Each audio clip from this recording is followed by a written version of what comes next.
2001 Smallville is fondly remembered as one of the most influential shows in the superhero genre. Following Tom Welling as a teenage Clark Kent, the CW series ran for 10 seasons, and it remains the longest-running live-action superhero show. Throughout its run, Smallville introduced a lot of Superman and DC lore to the small screen. Major DC characters like Lex Luthor, Michael Rosenbaum, Lois Lane, Erica Durance, Martian Manhunter, Phil Morris, Supergirl, Laura Vandervoort, and more play substantial roles in Clark's journey to become Superman. However, the biggest setup in Smallville is the foundation it laid for the Justice League.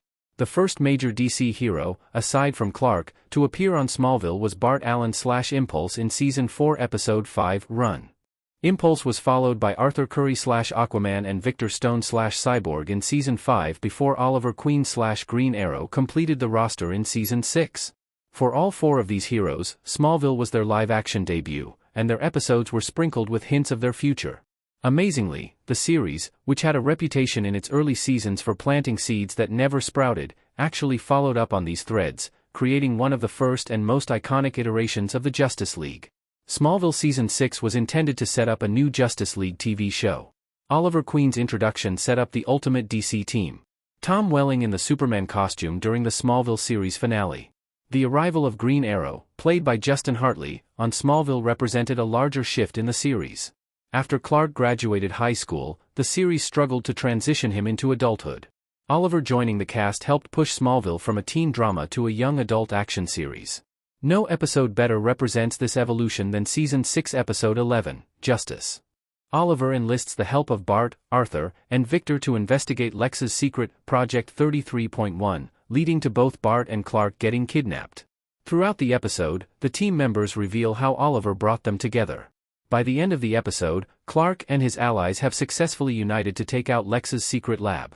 Oliver extends an invitation for the future Superman to join the team, but Clark declines as he has other responsibilities. The heroes shake hands, and Oliver says, "Come on boys, let's go save the world." Though Clark doesn't join the League by the end, Justice makes two things clear, that he will be a member one day and that this is not the last of the Justice League on Smallville. As revealed by writer Stephen DeKnight, this was intentional. Per DeKnight, Smallville Season 6 was written to lead into a Justice League television series. Little else about the project is known, but the writer has teased some details, such as that Hartley would have led the series. Who would have been part of Smallville's Justice League spin-off? Smallville spent several seasons introducing the Justice League. Beyond Hartley's casting as Aquaman, DeKnight previously shared a bit about his axed Smallville spin-off in an interview with Krypton site. As stated, it would have starred Hartley, with DeKnight on board as the series co-creator. Additionally, DeKnight wanted to bring over the League as introduced in Smallville. The writer further explained, of note, these plans were halted before the end of Smallville Season 6 was produced. According to DeKnight, the original finale was going to springboard the Justice League spin-off by having Green Arrow show up to help Clark and provide him with an important piece of information. As for the spin-off itself, the initial plan was to bring back Brainiac as the primary antagonist. DeKnight also revealed that if James Marsters didn't reprise his role as Brainiac, he had plans for a female iteration of the character. Sadly, DeKnight's Justice League pitch never came to fruition, leaving the potential unrealized. How would Smallville's Justice League have compared to the Arrowverse? Smallville laid the groundwork for Arrow's success, yet they are very different. Green Arrow, Smallville, Arrowverse. The success of Smallville enabled the success of the Arrowverse.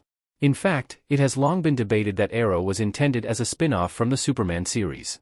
While Mark Guggenheim debunked that this particular series was originally intended for Hartley, the choice of Green Arrow as the lead of a new superhero series was likely inspired by Smallville. After all, the latter featured Green Arrow as a main character, was very popular, and had recently completed its run when Arrow was developed. Green Arrow was a recognizable character to audiences of the CW in 2012 because of Smallville. Origins aside, the Arrowverse largely stands on its own 2 feet. Arrow is tonally very different from Smallville, being a grittier take on the DC mythos. The rest of the Arrowverse trended towards a lighter approach, but it still feels different from Smallville. The Superman series adopted a slower, character-based approach that focused on themes. Most of the series in the Arrowverse are more plot-oriented, though with occasional moments of character depth. Its treatment of the characters is comparatively more comic accurate, less in terms of story and more in terms of characterization. These differences make sense. Smallville is set before Clark became Superman. Most of its heroes are at the start of their origins because they're teenagers. The only significant departure from this is Oliver, who is older and already an active hero. In the Arrowverse, character origins, such as Barry Allen's, are shown on screen, but they realize their hero identities earlier than in Smallville. Due to its heroes being out, the Arrowverse had a lot of potential for a Justice League of its own. However, the franchise squandered the opportunity, with years of teases and crossovers that built to nothing. In retrospect, the unmade Justice League series is even more tragic after seeing the Arrowverse also fumble their chance at giving the team its own show. Even so, a Justice League-centric Smallville spin-off would likely resemble its sister series more than the Arrowverse. The Smallville universe is generally campier with heightened emotions, and any spin-offs would likely follow suit. Why didn't Smallville's Justice League spin-off happen? DC's film ambitions likely sank hopes for a Justice League series. Green Arrow taking cover behind a wall in Smallville. With the popularity of Smallville, it's surprising that the series never received any spin-offs. DC recognized its success, which is why series like the ill-fated Birds of Prey and Aquaman were commissioned. Yet, none of DC's other live-action television efforts succeeded at the time.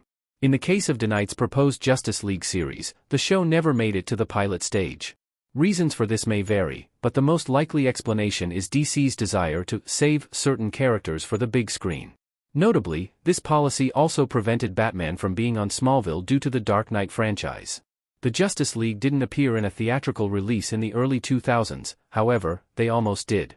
George Miller's Justice League, Mortal was based on Justice League, Unlimited and would have been released in 2009 had it not been cancelled. As a result, the production is the most likely culprit behind the failure of DeKnight's Justice League pitch.